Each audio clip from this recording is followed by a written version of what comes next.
वहीं से भिजवा दिया लो, कोई दिक्कत ना हो। और हमारे पंकज भैया, राजेश बाबू, आप भी मंच पर नहीं आए हैं। पंकज सर से हम कहना चाहेंगे कि कृपया मंच तक आने का काम करें। पंकज हो बतावा परात लाना।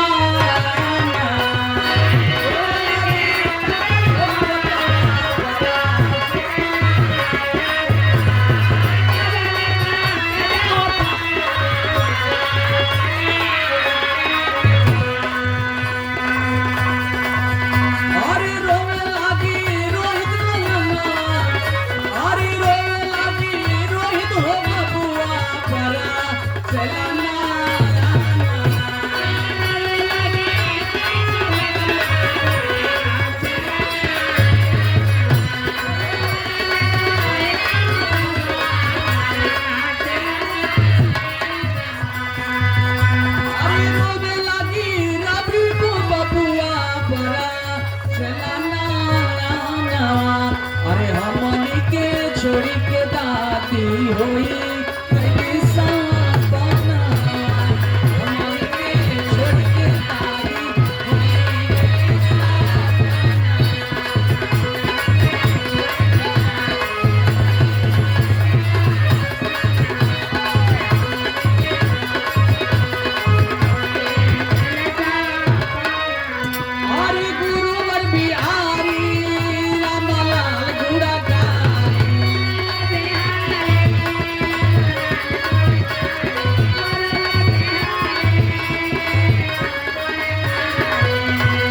स्वर्गवा में चंद्रिका जी स्वर्गवा सिधारी।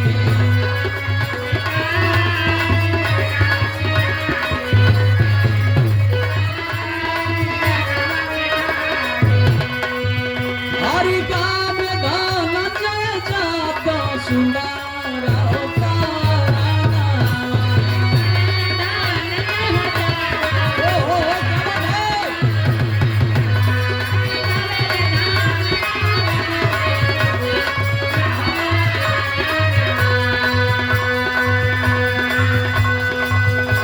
अच्छा जी, घबराए के ना चाहिए। ये हमनी के दुकानदारी हो, तोरा कहला से हमनी काम ना करो।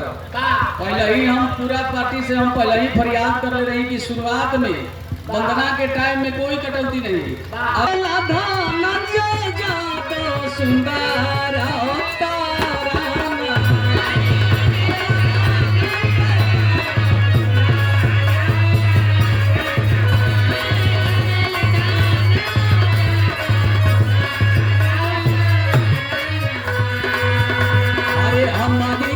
छोड़ी के माई भाई